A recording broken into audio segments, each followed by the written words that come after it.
ফের বাগুইআটিতে চুরির ঘটনা। হাতিয়ারার সারদাপল্লীতে পরপর দুটি বাড়িতে চুরির ঘটনা। পরিবারের লোক এবং যারা বাড়ি না থাকায় সুযোগে এই চুরির ঘটনা বলে অভিযোগ করা হচ্ছে। নগদ লুট, সোনা চুরি যাওয়ার ঘটনা। ঘটনাস্থলে কোপাক থানার পুলিশ। ফের বাগুইআটিতে চুরির ঘটনা, খোয়া গেল অনেক কিছুই, নগদ সহ সোনা। শুভদীপ মান্না রয়েছেন আমাদের সঙ্গে প্রতিনিধি টেলিফোন লাইনে। শুভদীপ, কি অভিযোগ? দেখো, বাগুইআটি হাতিয়ারা সারদাপল্লীতে আবারও চুরির ঘটনা। বিগত 2 বছর ধরে এই এলাকায় কিন্তু চুরির ঘটনা ঘটছিল। মাঝখানে কিন্তু এলাকার লোকেরা সেইটা চুরি কমেছিল। নাইট গার্ড বন্ধের পর আবারও কিন্তু চুরির ঘটনা ঘটেছে ওই এলাকায়।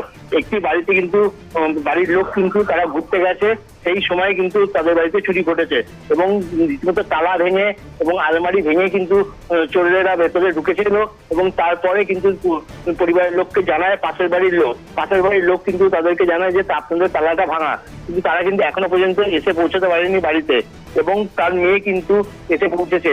সেই বাড়িতে কত টাকা ছিল বা সোনাদানা ছিল এখনো পর্যন্ত কিন্তু জানা যায়নি। ঘটনা তদন্ত করছে ইকোপার্ক থানা পুলিশ এবং সিসিটিভি খতিয়ে দেখবেও বলে জানা যাচ্ছে ইকোপার্ক থানা পুলিশের পক্ষ থেকে। শুভদীপ, ধন্যবাদ।